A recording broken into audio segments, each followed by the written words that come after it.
reading of God's Word this morning is from the Gospel of John, the New International Version translation. I shall read from chapter 20, verses 1 through 18, the empty tomb. Early on the first day of the week, while it was still dark, Mary Magdalene went to the tomb and saw that the stone had been removed from the entrance. So she came running to Simon Peter and the other disciple, the one Jesus loved, and said, "They have taken the Lord out of the tomb, and we don't know where they have put him." So Peter and the other disciple started for the tomb. Both were running, but the other disciple outran Peter and reached the tomb first.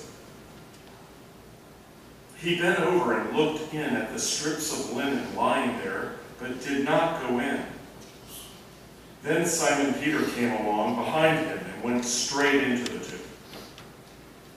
He saw the strips of linen lying there, as well as the cloth that had been wrapped around Jesus' head. The cloth was still lying in its place, separate from the linen.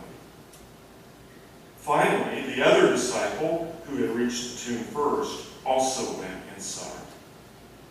He saw and believed. They did not understand from Scripture that Jesus had to rise from the dead.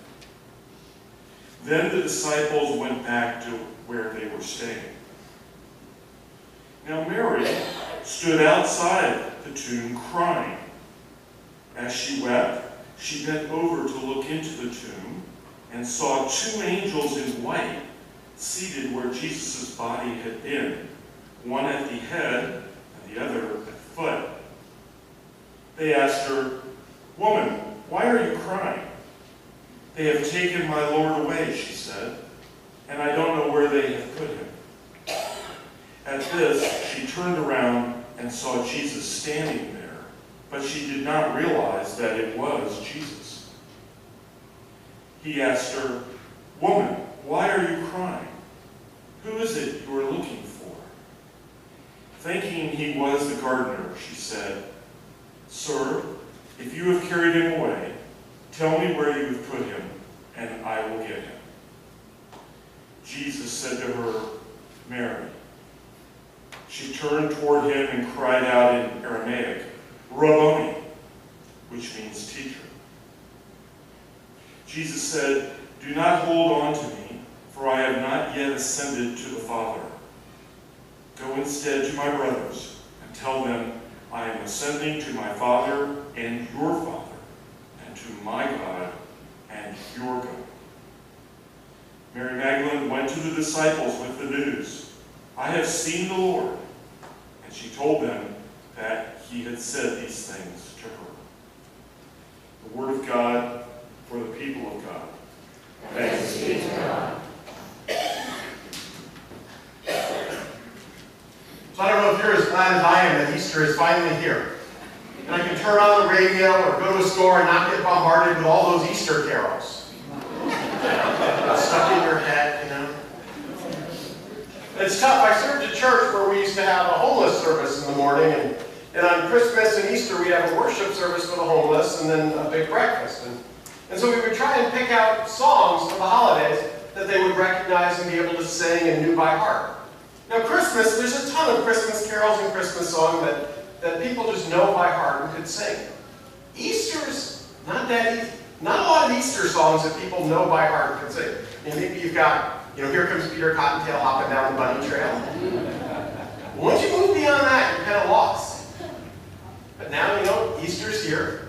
You can turn on the TV and not see rebroadcasts of all those Easter specials from when we were kids that are over and over again. Remember those? No, they didn't exist. Easter is one of the two big days in the church, Easter and Christmas. But they could not be more dissimilar. Think about it. When's the last time you met someone who was completely stressed out over getting ready for Easter? It doesn't really happen. I mean, so much Easter shopping to get done, and then I'm going to be up till midnight wrapping all the Easter presents. And did everybody get all their Easter cards mailed out on time this year? So many Easter parties to attend. All those office Easter parties, neighborhood Easter parties, potluck Easter dinner. Just don't do it. Easter is very different than Christmas. Don't go getting out all your Easter lights and putting your Easter lights around the house and decorating the house for Easter and your Easter tree with all the Easter presents wrapped under it. Never mind those tacky Easter sweaters. What I'm wrapped this morning, you have to wear today. Easter is very different than Christmas. I've never heard anyone lamenting over the commercialization of Easter. How commercial it is and how everyone's forgotten the meaning. Like we do all the time with Christmas. So why is that? Well, Christmas is different. Christmas can be sentimental. Christmas is about a mom and a dad and a baby. And we can all relate to the scene of a mom and a dad and a baby. Most of us have had children, or we were a child, or you know someone who has a child. We've all been around babies. And then you add those cute little sheep into the picture, and it's fun. And everybody has a teacher who they loved when they were in school, and you can sympathize with celebrating the birthday of that teacher. And that could be Jesus. You know, this baby grows up to be a wise teacher, and everybody celebrates the teacher's birthday. It doesn't require a lot of commitment to do that. We can all relate, and everybody can celebrate that birthday. But Easter is something different. Easter, we don't have the nice picture of the mom and the dad, the baby, and the cute little sheep running around. Easter, you have the shadow of a cross. You have blood and scourging and suffering. Easter, we go into a graveyard and look at a tomb, searching for a dead body. That's very different. And then we find an empty tomb. Most of us don't have experience with empty tombs and people rising from the dead. So Easter requires something different from us. Easter requires us to make a decision. We see the disciples running to the tomb, and they're trying to figure out what happened. One runs in, the other stands outside, trying to decide what's happened. And then they believe. Mary is still standing up there trying to decide what happened. Easter requires us to make a decision, to make a commitment. Easter demands more than Christmas does, because Easter demands belief. We either have to decide we believe that Jesus rose from the dead, or that they took him somewhere else, like Mary at first suspects. Easter refuses to be trivialized, like we can do with Christmas. Easter demands something from us. Easter demands belief. And with belief, Easter demands commitment and obedience. I mean, Easter, if you decide, okay, Jesus rose, that tomb was empty, then there's a whole bunch of stuff you have to suddenly do because of what that teacher said. You have to love your neighbor and forgive those who hurt you and begin serving the poor. Easter is a new dawn, a dawn of grace, a new beginning, new life. Easter changes things. Easter changes the old routine. We're all okay with a baby is born and a baby grows up. We know that. That's the routine we're used to. And we're used to people die and they get put in a tomb and they stay in the tomb. But Easter changes everything. And we've been witnessing that the last week. As we saw Jesus enter Jerusalem triumphant. And then things come apart during the week. The world turns upside down and the king is suddenly being arrested. He's being beaten. And then he's being hung on a cross and dying. And we get up and see today the result of all that suffering last week. When I was a little kid, I had asthma. And just every spring, I would have these terrible asthma attacks. And unfortunately, by the time I hit 13 or 14, my asthma went away. And I was very excited I didn't have asthma anymore. But what I didn't realize is I still had asthma. My asthma was hidden somewhere inside me, just waiting to pop back out. It wasn't gone like I thought it was. And when I was in my 30s, suddenly I started having allergy problems and the asthma came right back. And it was even worse than when I was younger. So eventually, I went to a pulmonologist and went to this doctor, and pulmonologists can be partially sadists, I think, I'm not sure, but they have these needles, and they put these needles all over your back with all kinds of little allergy stuff, and pretty soon your back starts itching like mad. You can't reach it.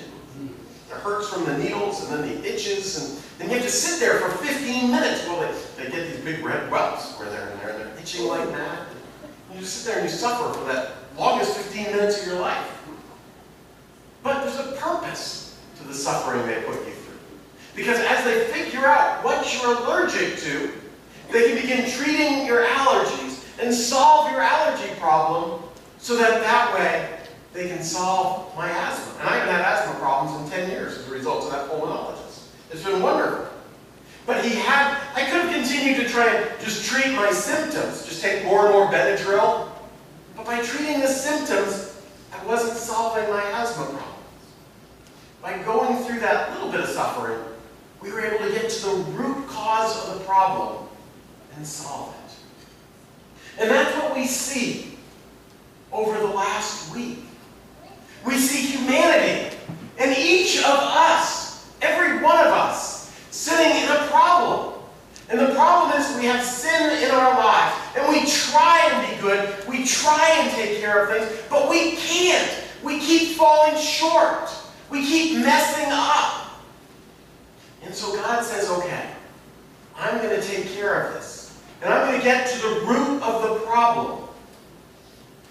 And so for the last few days, we've watched the world get turned upside down. As the Messiah, as God himself gets beaten, suffers so badly he can't carry his own cross, and then nailed to a cross where he will die and be put in a tomb. God put in a tomb.